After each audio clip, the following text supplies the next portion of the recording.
Bismillahirrahmanirrahim. Assalamualaikum warahmatullahi wabarakatuh. Ikhwan dan akhwat, eh, bertemu kembali dalam mata pelajaran geografi. Kita akan melanjutkan pembahasan pada bab yang pertama tentang konsep wilayah dan juga tata ruang. Untuk hari ini kita akan membahas tentang pembangunan dan juga pertumbuhan wilayah.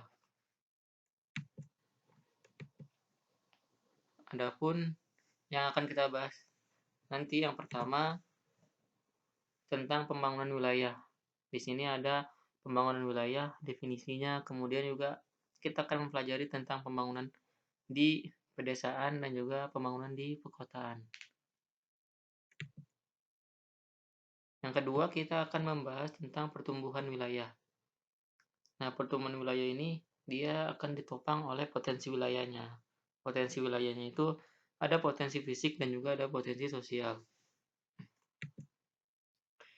Dan yang ketiga, kita akan mempelajari tentang teori pertumbuhan wilayah. Nah, dalam teori pertumbuhan wilayah ini terdiri dari 3 teori. Yang pertama, teori tempat sentral ya. Yang kedua, teori sektor ataupun sektoral. Dan yang ketiga adalah teori kutub pertumbuhan.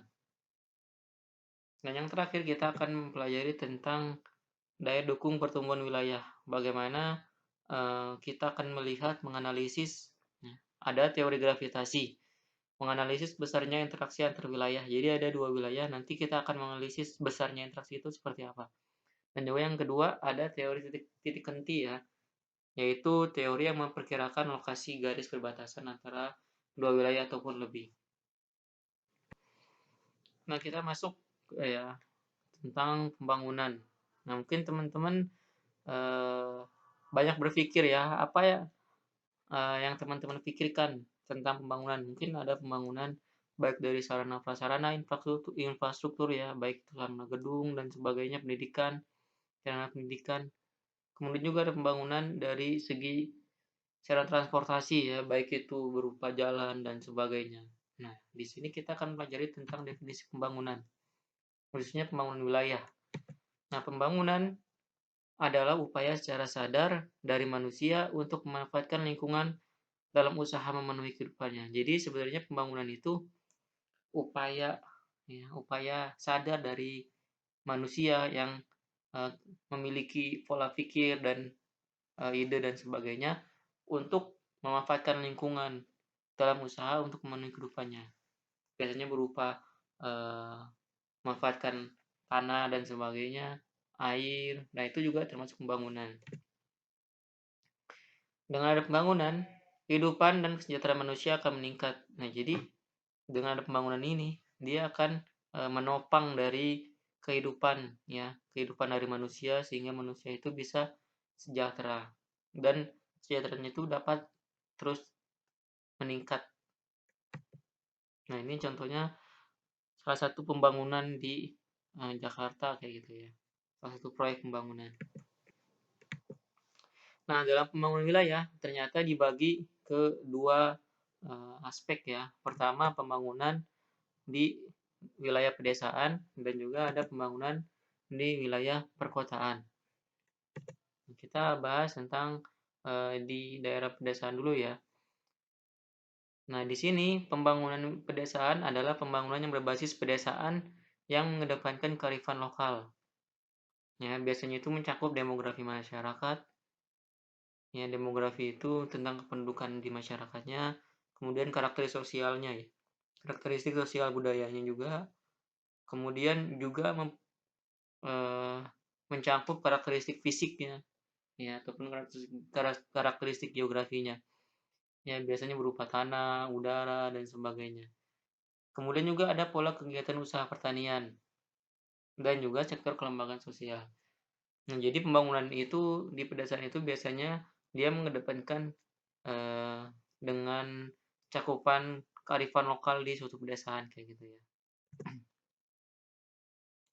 Nah, untuk tujuan pembangunan pedesaan ada beberapa hal ya. Yang pertama itu untuk memperkuat fondasi perekonomian negara. Jadi pedesaan juga dia menopang dari perekonomian negara karena di desa ini juga dia akan menopang dari segi perekonomian di bidang misalkan tadi pertanian ya, kemudian juga di bidang, memanfaatkan sumber daya alam selain dari pertanian mungkin dari, eee, air ya, kemudian juga ada, kehutanan dan sebagainya.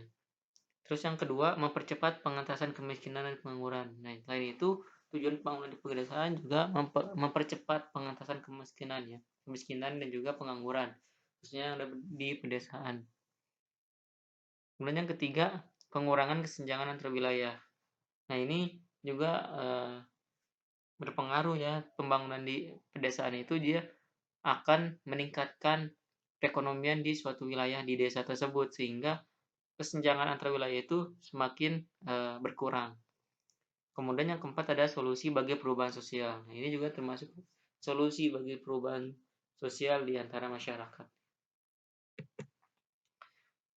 Ya, yang selanjutnya adapun arahan dari pembangunan pedesaan itu, arahnya itu yang pertama mungkin karena dia di pedesaan itu, banyaknya karakteristik, fisik yang memang mendukung untuk pertanian. Jadi yang pertama itu untuk pemantapan ketahanan pangan dan juga peningkatan produktivitas sektor pertanian.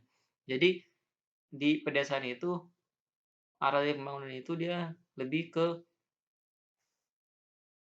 produktivitas sektor pertanian ya. Jadi pemanfaatan lahan-lahan tanah yang subur ya untuk, sektor pertanian sehingga hasil dari pertanian itu dapat dimanfaatkan oleh, masyarakat dan juga dapat disebarkan ke daerah-daerah yang lainnya.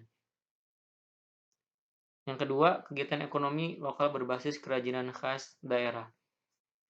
Nah, ini juga termasuk dari pembangunan pedesaan ya. Salah satunya itu misalkan di salah satu desa itu dia mengembangkan kerajinan lokal ya, biasanya berupa anyaman, kemudian juga gerabah dan sebagainya itu juga termasuk dari, kegiatan ekonomi berbasis kerajinan khas. Yang ketiga, peningkatan dan memperluas lapangan pekerjaan. Nah, jadi adanya beberapa sektor ekonomi, kemudian juga peningkatan produktivitas pertanian, maka peningkatan dan juga dapat memperluas lapangan pekerjaan gitu ya, sehingga mengurangi pengangguran dan juga kemiskinan. Yang keempat, dia peningkatan partisipasi masyarakat. Nah, jadi masyarakat di daerah pedesaan tersebut dapat, eee, berperan ya, aktif juga dalam, kegiatan ekonomi ataupun kegiatan sektor pertanian. Dan yang kelima itu untuk kelestarian lingkungan hidup. Jadi di desa itu dia masih mengedepankan pembangunan yang berbasis lingkungan ya, sehingga tidak terjadinya kerusakan alam ataupun, eee, degradasi lingkungan.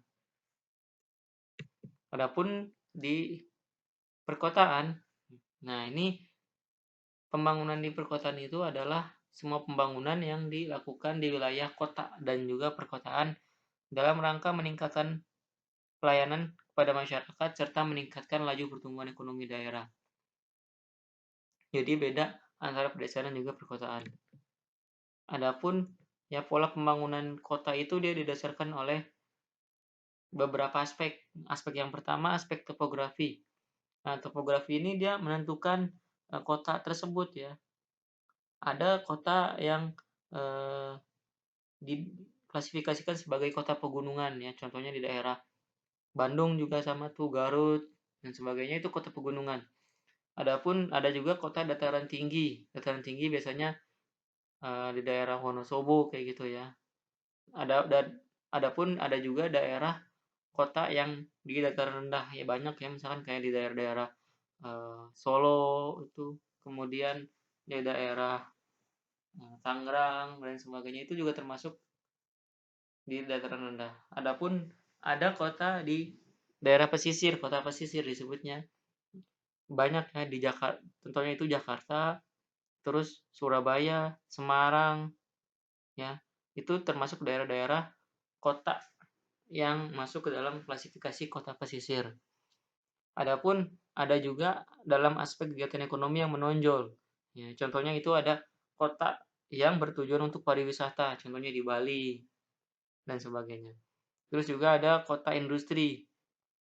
Nah, kota industri itu biasanya banyak aktivitas industri berupa pabrik dan sebagainya, itu contohnya di daerah Bekasi, Cikarang, Karawang, dan juga ada kota perdagangan ya, kayak misalkan di daerah-daerah khusus industri batik yang ditujukan untuk pemasarannya kayak gitu ya. Terus juga misalkan ada juga di daerah eh, Jakarta juga termasuk perdagangan kayak gitu ya. Termasuk Bandung, itu juga tergantung dari aspek kegiatan ekonomi yang menonjol. Terus juga ada aspek tingkat perkembangan kota. Nah, ini ada tingkat perkembangan kota. Nanti kita akan pelajari di materi selanjutnya, di bab selanjutnya itu tentang desa dan kota. Kemudian juga arah dari pembangunan perkotaan itu, yang pertama itu penyelenggaraan sarana dan prasarana. Ya pasti pembangunan perkotaan itu pasti yang utama itu sarana dan prasarana, itu baik sarana transportasi, ya, dan sebagainya. Kemudian juga penyelenggaraan fasilitas ekonomi, contohnya kayak misalkan eh, perbankan dan sebagainya. Dan selanjutnya juga ada penyelenggaraan fasilitas sosial, bisa berupa sarana pendidikan, kemudian lembaga sosial, LSM, itu juga termasuk penyelenggaraan fasilitas sosial. Kita lanjut ke materi tentang pertumbuhan wilayah. Pertumbuhan wilayah adalah kawasan yang terdapat pertumbuhan yang sangat pesat, sehingga kepesatannya itu dijadikan sebagai pusat pembangunan yang dapat mempengaruhi wilayah-wilayah yang ada di sekitarnya. Nah, jadi setelah ada pembangunan, maka suatu kawasan itu dapat dilihat apakah dia termasuk pertumbuhan yang sangat pesat ataupun tidak ya. Karena dari pertumbuhan yang pesat itu dia akan menjadi pusat pembangunan dan akan mempengaruhi wilayah-wilayah di sekitarnya. Nah, di sini potensi wilayah itu ada karena pertumbuhan wilayah dia nanti melihat dari potensi wilayahnya. Potensi wilayah dari suatu wilayah tersebut dapat diidentifikasi berdasarkan potensi fisik dan juga potensi sosial budaya. Nah, potensi fisik adalah potensi yang berkaitan dengan sumber daya alam yang ada di suatu wilayah. Contohnya misalkan tanah, air, udara, cuaca, dan juga iklim. Kemudian juga ada potensi fisik berupa misalkan datarannya rendah gitu ya, terus juga ada pantai, bukit, dan pegunungan, itu termasuk potensi fisik. Sedangkan potensi budaya ataupun potensi sosial budaya adalah potensi yang berkaitan dengan masyarakat dan juga kebudayaan. Contohnya ada istiadat yang melekat, kemudian tradisi, kebudayaan, tarian, dan sebagainya, itu termasuk potensi sosial budaya yang dimiliki di suatu masyarakat. Kita masuk ke teori pertumbuhan wilayah. Nah, dalam pertumbuhan suatu wilayah di muka bumi dapat diidentifikasikan melalui pusat-pusat pertumbuhan yang diklasifikasikan ke dalam beberapa teori pertumbuhan wilayah. Jadi pertumbuhan wilayah itu nanti terdiri ada beberapa teori yang mengemukakan tentang pertumbuhan wilayah. Pertama, teori tempat sentral yang ini dikemukakan oleh seorang ilmuwan, seorang geografi dari Jerman yang berasal dari Jerman, yaitu Walter Christaller ya. Kemudian yang kedua, ada teori sektoral yang dikemukakan oleh August Lodge dalam bukunya yang berjudul The Economic of Location pada tahun 1954. Yang ketiga, tentang teori kutub pertumbuhan. Nah, ini dikemukakan oleh Perroux pada tahun 1955. Nanti kita akan pelajari dari setiap teorinya. Nah, pertama kita mempelajari teori tempat sentral. Teori ini dikemukakan oleh seorang tadi geografi dari Jerman, Christaller ya, dalam bukunya The Decentralization in Sudetenland tahun 1933. Kemudian teori ini merupakan pengembangan teori lokasi yang sebelumnya telah ada, yaitu teori letak industri dari Alfred Weber. Nah, jadi teori ini mengemukakan bahwasanya suatu tempat yang kawasan yang memungkinkan terjadinya aktivitas manusia yang maksimal. Jadi teori tempat sentral ini adalah teori yang mengemukakan bahwasanya suatu tempat di kawasan yang terjadinya aktivitas yang maksimal, dia akan menjadi tempat sentral ya, baik aktivitas masyarakat dalam aspek pelayanan maupun aspek yang masyarakat yang menjadi konsumen.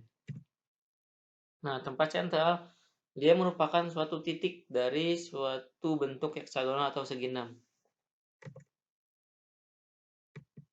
Tempat sentral biasanya itu berupa ibu kota provinsi, ibu kota kabupaten yang dilengkapi oleh sarana prasarana yang memadai sehingga dapat menarik penduduknya di sekitar wilayah tersebut untuk mengunjunginya. Contohnya misalkan Jakarta, Bandung, Yogyakarta, Surabaya, Semarang, Medan, dan juga Makassar. Nah, jadi misalkan kita melihat bahwasanya tempat sentral itu city, ya, ataupun kota. Kemudian juga nanti ada tempat-tempat sentral yang lainnya. Selain itu juga ada wilayah-wilayah yang mendukung ya, sehingga dari kota tersebut ya kota tersebut menarik masyarakat di daerah-daerah sekitarnya. Contohnya itu berupa ibu kota provinsi ya, ataupun ibu kota kabupaten juga termasuk. Dia akan menarik penduduk yang ada di sekitar wilayah itu untuk mengunjungi wilayah kota tersebut kayak gitu. Nah, di sini ada beberapa rumusan. Nah, ini K3 di mana pusat ataupun tempat sentral tersebut menarik sepertiga penduduk dari setiap wilayah yang ada di sekitarnya. Di sini ada misalkan 6 heksagonal tuh. Jadi setiap wilayah tersebut dia tertarik sepertiganya ke kota ya. Nah, ini rumusnya K sama dengan 6 kurung 1/3 tambah 1 ya. Jadi sama dengan K sama dengan 3. Ada di sini K4 ya, di mana di sini perhitungannya hierarkinya itu 1/2 dari setiap wilayah yang ada di sekitaran kota, dia tertarik setengahnya ya dari wilayah tersebut, penduduknya itu tertarik ke kota. Ini rumusnya K sama dengan 6 kurung 1/2 tambah 1 ya Kak, sama dengan 4, ataupun hierarkinya 4. Adapun yang ketiga, ini hierarkinya sempurna ataupun K sama dengan 7, di mana setiap wilayah yang ada di sekitaran kota dia tertarik keseluruhan, jadi seluruh penduduknya tertarik ke kota kayak gitu ya. Rumusnya itu K sama dengan 6 plus 1, 6 kurung 1 plus 1 K sama dengan 7. Nah, itu teori tempat sentral ya. Yang kedua, kita masuk ke teori sektoral. Dalam mempelajari teori sektoral yang dikemukakan oleh Loss, nah ada beberapa asumsi tentang pertumbuhan wilayah, diantaranya topografinya homogen. Jadi setiap pertumbuhan wilayah itu dia harus adanya topografi ataupun ketinggian suatu wilayah ya. Melihat dari secara keseluruhan topografinya itu seperti apa. Apakah berbukit semuanya ataupun dataran rendah semuanya dan sebagainya.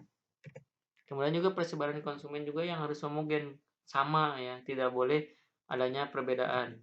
Dan juga terdapat elastisitas harga barang yang akan dijual. Nah, Loss menyebutkan bahwa jaringan heksagonal tidaklah sama penyebarannya seperti yang tadi disebutkan oleh teori tempat sentral ya. Karena di sekelilingnya itu terdapat tempat sentral yang masih ada 6 sektor yang memiliki wilayah luas dan ada 6 wilayah ataupun 6 sektor yang memiliki wilayah yang sempit. Contohnya ini ya, jadi ada tempat sentral tapi di wilayah-wilayahnya itu tidak sama, memiliki wilayah yang sama karena ada misalkan 6 sektor wilayah yang sangat luas dan juga ada 6 sektor wilayah yang sangat sempit. Jadi beragam seperti ini ya, tidak sama seperti yang tadi teori tempat sentral. Kemudian yang ketiga, teori kutub pertumbuhan. Teori ini menyatakan bahwa pembangunan sebuah kota ataupun wilayah merupakan hasil dari suatu proses dan tidak terjadi secara serentak. Tempat atau lokasi yang menjadi pusat pembangunan atau pengembangan dinamakan kutub pertumbuhan. Nah, di sini ada penerapannya di Indonesia. Jadi setiap tempat yang menjadi pusat pembangunan, dia disebutnya kutub pertumbuhan. Ya. Nah, di sini ada Bappenas, Badan Perencanaan Pembangunan Nasional, yang membagi beberapa kota besar yang memiliki letak sentral sebagai pusat pertumbuhan ataupun kutub pertumbuhan yang terdiri dari 4 wilayah. Pertama ada Medan, Jakarta, Surabaya, dan juga Makassar. Nah, dari 4 wilayah tersebut kemudian dibagi lagi menjadi wilayah-wilayah pembangunan dengan pusat-pusat kota terdekat. Nah, ini contohnya Jakarta ya, sebagai jantung ibu kota dengan segala fasilitas yang termasuk dalam salah satu kutub pertumbuhan. Nah, ini ada wilayah pembangunan utama ya. Di sini ada wilayah pembangunan utama itu ada 4 tadi. Ada Medan, Jakarta, Surabaya, dan juga Makassar ya. Ini sebagai kota pusat pertumbuhannya itu. Ada yang A itu Medan, yang kedua dia Jakarta, yang ketiga ada Surabaya, dan keempat itu Makassar. Nah, dari satu wilayah utama itu dia terbagi juga menjadi 2 wilayah pembangunan. Ya, ada 2 wilayah pembangunan. Nah, kita lihat di setiap ini untuk wilayah A. Terdiri dari 2, pembangunan utama 1 dan juga utama 2. Yang terdiri, nah, untuk pembagian wilayah utama yang pertama, provinsinya itu ada Aceh dan juga Sumatera Utara yang menjadi pusatnya itu di Medan. Kemudian untuk wilayah yang kedua, dia meliputi Sumatera Barat, kemudian Riau dan juga Kepulauan Riau, itu pusatnya itu di daerah Pekanbaru. Sedangkan untuk wilayah pembangunan utama yang B, yang kedua di Jakarta, dia mencakup 3 pembagian wilayah utama, ya, yang ketiga, keempat, dan kelima. Untuk pembagian wilayah yang ketiga, dia ada Provinsi Jambi, Sumatera Selatan, Bengkulu, dan juga Bangka Belitung, dan memiliki pusatnya di Palembang. Sedangkan untuk wilayah 4, dia mencakup Provinsi Lampung, Banten, DKI Jakarta, Jawa Barat, Jawa Tengah, dan juga daerah istimewa Yogyakarta yang berpusat di DKI Jakarta. Sedangkan untuk wilayah utama yang kelima, dia hanya Provinsi Kalimantan Barat yang pusatnya itu di daerah Pontianak. Sedangkan untuk yang C, wilayah pembangunan utama yang C, kota pusat pertumbuhannya itu di Surabaya yang mencakup 2 pembagian wilayah utama, yaitu ke-6 dan juga ke-7. Untuk pembagian wilayah utama yang ke-6, dia provinsinya itu Jawa Timur dan juga Bali, yang pusatnya itu di daerah Surabaya, dan yang ke-7, provinsinya itu di Kalimantan Tengah, Kalimantan Selatan, Kalimantan Timur, dan juga Kalimantan Utara, yang pusatnya itu di Samarinda dan juga Balikpapan. Untuk wilayah pembangunan utama yang D, pusat pertumbuhannya itu di daerah Makassar, dan mencakup 3 pembagian wilayah utama, ke-8, ke-9, dan 10. Untuk yang ke-8, provinsinya itu terdiri dari Nusa Tenggara Barat, Nusa Tenggara Timur, Sulawesi Selatan, dan juga Sulawesi Tenggara. Yang ibu kotanya itu ataupun pusatnya itu di daerah Makassar. Sedangkan untuk pembagian wilayah yang ke-9 terdiri dari Provinsi Sulawesi Tengah, Sulawesi Barat, Gorontalo, dan juga Sulawesi Utara yang pusatnya itu di Manado. Dan yang terakhir pembagian wilayah yang ke-10, provinsinya itu terdiri dari Maluku, Maluku Utara, Papua Barat, dan juga Papua yang berpusat di Sorong. Kita lanjut ke yang keempat, pembahasan terakhir, yaitu daya dukung pertumbuhan wilayah. Di sini ada 3 teori. Yang pertama, teori gravitasi yang dikemukakan oleh Sir Isaac Newton, ya, seorang ilmuwan fisika asal Inggris. Kedua, ada teori titik henti yang dikemukakan oleh Rayleigh, ya, hasil dari modifikasi dari teori gravitasi. Kemudian teori konektivitas ataupun grafik yang dikemukakan oleh Kaneski dalam tulisan yang berjudul Structure of Transportation Network. Pertama, teori gravitasi. Teori ini awalnya digunakan dalam kajian ilmu fisika yang mengkaji tentang gaya gravitasi antara dua benda. Nah, ini rumus tentang gaya gravitasi antara dua benda. Ya, ini mungkin anak-anak IPA lebih paham tentang teori gravitasi antara dua benda. Nah, dalam ilmu geografi ternyata teori ini diadopsi ya dalam ilmu geografi untuk menganalisis besarnya interaksi antara wilayah secara kuantitatif, ya, secara perhitungan. Nah, besarnya kekuatan interaksi dapat diwujudkan dalam bentuk besarnya perpindahan transportasi dan interaksi antara dua wilayah. Nah, ini rumusnya kita lihat ya, interaksi antara A dan B. IAB itu kekuatan interaksi antara wilayah A dan juga B. Nah, K ini konstanta, nilainya itu sama dengan 1. PA ya ataupun itu P A besar yaitu jumlah penduduk wilayah A. PB yaitu jumlah penduduk wilayah B, sedangkan DAB adalah jarak wilayah antara wilayah A dan juga wilayah B. Nah, kita bahas ke contoh soal ya. Ini ada rumusnya. Di sini diketahui jumlah penduduk kota A itu berjumlah 400 jiwa dan juga kota B berjumlah 600.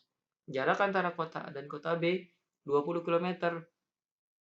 Maka besar kekuatan interaksi antara kota B itu kota A dan kota B itu berapa? Nah, kita bahas. Di sini kekuatan interaksi kota A dan kota B. Nah, tadi itu rumusnya penduduk A dikali penduduk B 400 kali 600 per jaraknya itu 20 kuadrat ya.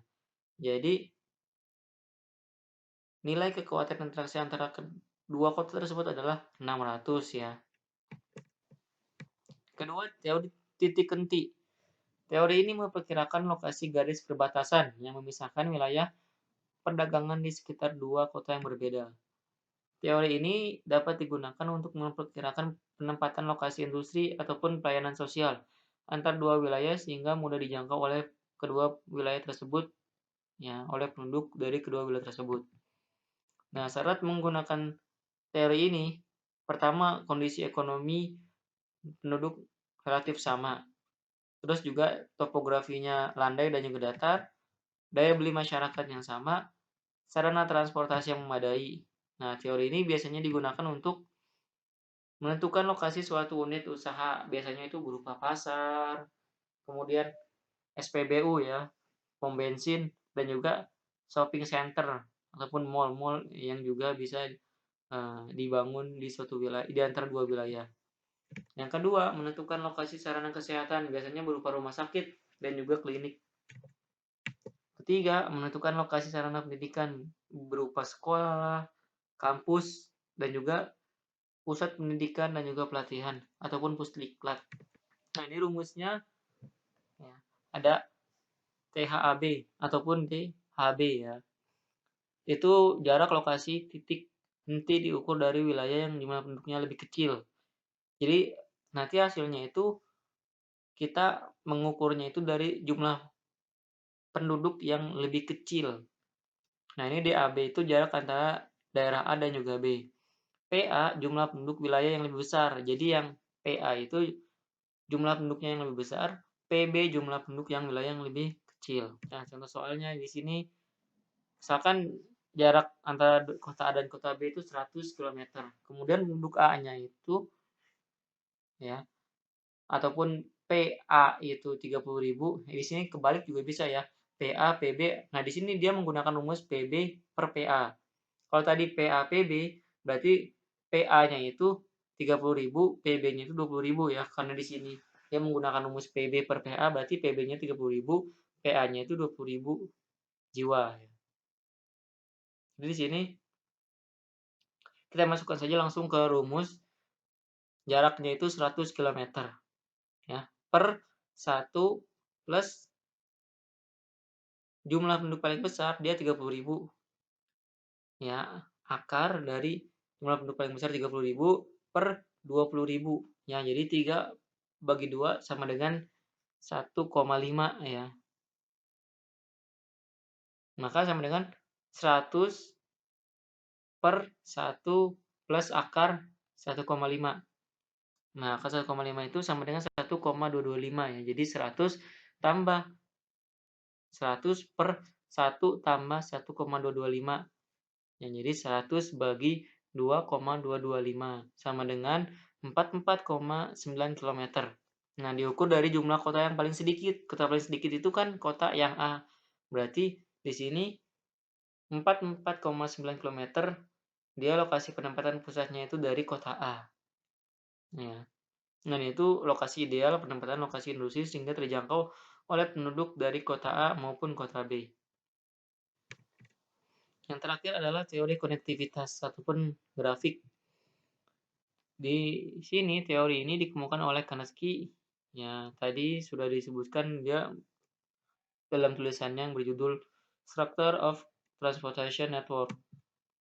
Teori ini diterapkan oleh ilmu geografi untuk menentukan daya dukung secara fungsional berdasarkan arah dan intensitas arus atau interaksi antar wilayah inti dan wilayah di luar inti. Wilayah dengan jaringan transportasi yang kompleks memiliki pola interaksi keuangan yang lebih tinggi dibanding dengan wilayah yang memiliki jaringan transportasi yang sederhana. Ini ada rumusnya. B itu indeks konektivitas, yang E itu jumlah jalan dibagi V, jumlah kota yang terhubung. Contoh soal. Nah, di sini ada wilayah X dan wilayah wilayah Y, X dan Y. Wilayah X itu dia jaringan jalannya itu ada 3, sedangkan kotanya itu ada 4 ya. E-nya sampai 3, V-nya 4. Sedangkan di wilayah Y, E-nya itu 3, kemudian V-nya 3. Jaringan jalan 3, kotanya 3. Kita akan pelajari yang pertama wilayah X. Jadi jawabannya E per V. E-nya 3, V-nya 4. 3 per 4 sama dengan 0,75.